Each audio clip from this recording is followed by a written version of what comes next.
जय हिंद साथियों, स्वागत है हमारे YouTube चैनल बिहार सर्वे इन्फॉर्मेशन में। आज के वीडियो में हम आपको बहुत ही महत्वपूर्ण जानकारी देने वाले हैं, तो लास्ट तक वीडियो में बने रहें।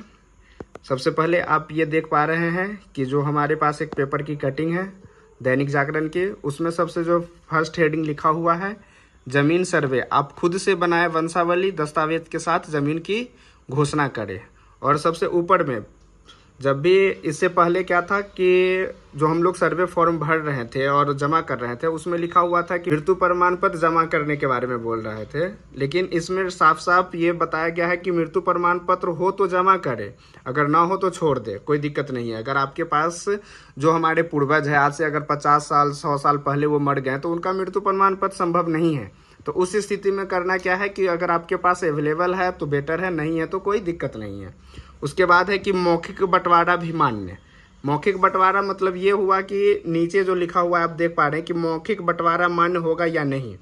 पारिवारिक सहमति से, अगर हमारे परिवार में 3 भाई 4 भाई है, हम लोग का अगर सहमति है और हम लोग मौखिक बंटवारे को न लिखित रूप में मिलने पर, अब ये नहीं है कि हम मौखिक बंटवारा कर रहे हैं, कागज के रूप में हमारे पास कुछ भी नहीं है। मौखिक बंटवारा तभी मान्य होगा जब आपके परिवार के या आपके जितने भी जो फरीक है उनमें से किसी भी सदस्य के द्वारा कोई आपत्ति नहीं होगा, तब जाके वो मौखिक बंटवारा मान्य होगा। बट उसके लिए भी आपको एक लिखित रूप में देना पड़ेगा जिसपे सबका सहमति होना जरूरी है।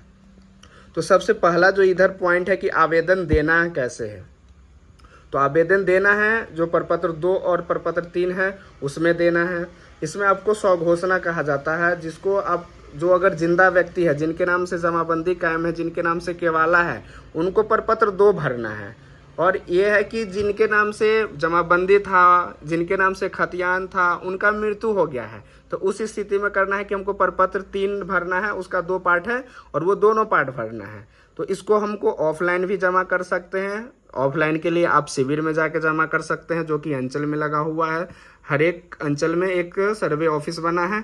और ये है कि आपके जो राजस्व ग्राम के सर्वे अमीन होंगे उनके पास भी आप जमा कर सकते हैं। एक तो ये हो गया। उसके बाद है कि आप इसको ऑनलाइन, जो DLRS के साइट है उस पर आप ऑनलाइन भी कर सकते हैं, अगर आप आउट ऑफ बिहार या विदेश कहीं भी रहते हैं तो। उसके बाद है कि कौन जमीन सरकारी है। जिस जमीन में गैरमजरूआ आम और गैरमजरूआ खास इस टाइप की जो जमीन होगा वो बिहार सरकार की जमीन है। वही केसरे हिंद जमीन जो है वो केंद्र सरकार की है। इस टाइप का जो जमीन होगा वो सरकारी है और वो सरकार के नाम से खाता खुलेगा। हाँ, अगर आपको गैरमजरूआ खास जमीन है और उसको आपको एक सिस्टमेटिक ढंग से, अगर आपको बंदोबस्त मिला हुआ है या उसके साथ में जो भी 3 डिसमिल का जो पर्चा मिलता है, ये सब अगर आपको मिला हुआ है, तो वो अगर आपका सही मिला हुआ है, दस्तावेज के साथ नियम के साथ अगर मिला हुआ है, तो आप उसको प्रस्तुत कीजिएगा, वो आपके नाम से खाता खुलेगा। फिर अगला है कि वंशावली क्यों जरूरी है। सबसे पहले समझ रहे हैं कि वंशावली को क्या कहते हैं। वो पारिवारिक सूची होता है जिससे हमें पता चलता है कि ये हमारे दादा थे, ये हमारे परदादा थे, ये हमारे परिवार के सदस्य थे। ये तो वंशावली इस केस में बनाना है कि जब खतियानी रैयत या जो जमाबंदी रैयत है उनका मृत्यु हो गया और उनसे हमारा रिश्ता कैसे पता चलेगा, इसके लिए हमको वंशवृक्ष बनाना पड़ता है और उसी को हम वंशावली कहते हैं। तो इसमें है कि वंशावली को पारिवारिक सूची कहते हैं। इसकी ज़रूरत नाम ट्रांसफ़र के लिए, मतलब बाप दादा के नाम से और वो मेरे नाम से ट्रांसफ़र करवाना है तो इसकी ज़रूरत पड़ती है। इसको खुद बना कर देनी है। अब यहाँ पे साफ साफ लिखा हुआ है कि जो वंशावली है वो आपको खुद बना कर देना है। हमें कहीं जाने की ज़रूरत नहीं है, कहीं भी शपथ पत्र बनाने की ज़रूरत नहीं है। हमें किसी भी मुखिया सरपंच या कोई भी जो भी जनप्रतिनिधि है उनसे किसी की तरह कोई हमको साइन मोहर नहीं करवाना है। इसमें है कि आप जो सर्वे में जानकारी दीजिएगा, जो आप वंशावली लगा के दीजिएगा, उसका जो है जांच वो सर्वे अधिकारी गांव में जाकर खुद करेंगे। मतलब अगर आप वंशावली देते हैं, वंशवृक्ष बना के देते हैं, तो वहाँ आम सभा के माध्यम से वहाँ सर्वे कैंप लगाया जाएगा और उसमें वंशावली वेरीफाई किया जाएगा। वहीं पे सत्यापन का काम होगा वंशावली का। उसके बाद है क्या कि कागजात नहीं रहने पर क्या होगा। अगर आपके पास ज़मीन है बट कागज़ ही नहीं है, आप कहिएगा कि सर मेरे कागज़ खो गया है या जल गया है, तो उस स्थिति में क्या होगा, आपका खतियान खुलेगा या नहीं खुलेगा।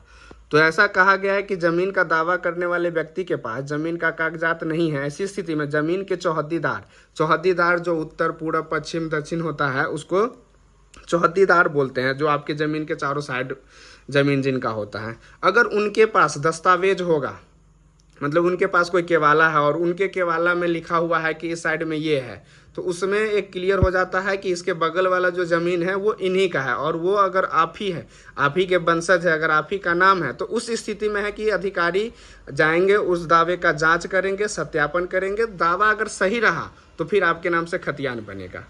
फिर अब ये तो हम मौखिक बंटवारा मान्य होगा या नहीं, ये हम पहले समझा दिए हैं कि अगर आप मौखिक बंटवारा किए हुए हैं बट उसको लिखित रूप में नहीं कीजिएगा तो वो बंटवारा मान्य नहीं होगा। उसके लिए आपको लिखित बंटवारा जरूरी है। तो ये, और इसके बाद है कि खतियान कैसे बनता है। इसमें है कि जो हमारा खतियान बनेगा उसमें क्या क्या डिटेल रहेगा। खतियान में क्या होता है, खाता नंबर होता है, रैयत का नाम होता है, फिर रैयत का जो एड्रेस होता है वो होता है, खेसरा नंबर होता है जिसको हम प्लॉट नंबर के नाम से भी जानते हैं, रकबा होता है जिसको हम डिसमिल में, एकड़ में और बरकड़ी में होता है, फिर चौहद्दी है, लगान है, दखलकार का नाम रहता है। दखलकार का नाम तब होगा जब रैयत का नाम दूसरा होगा। मतलब ये है कि रैयत का नाम मान के चलिए हमारे नाम से खाता खुला हुआ है बट दखल किसी और के पास है, तो उस स्थिति में क्या है कि दखलकार का नाम होगा जब रैयत का नाम दूसरा होगा, खाता दूसरे के नाम से खुलेगा और दखलकार में आप होंगे, उस समय ये दखलकार का नाम आएगा। कि आपको और भी जानकारी चाहिए तो हमारे YouTube चैनल को सब्सक्राइब करें। वीडियो देखने के लिए धन्यवाद।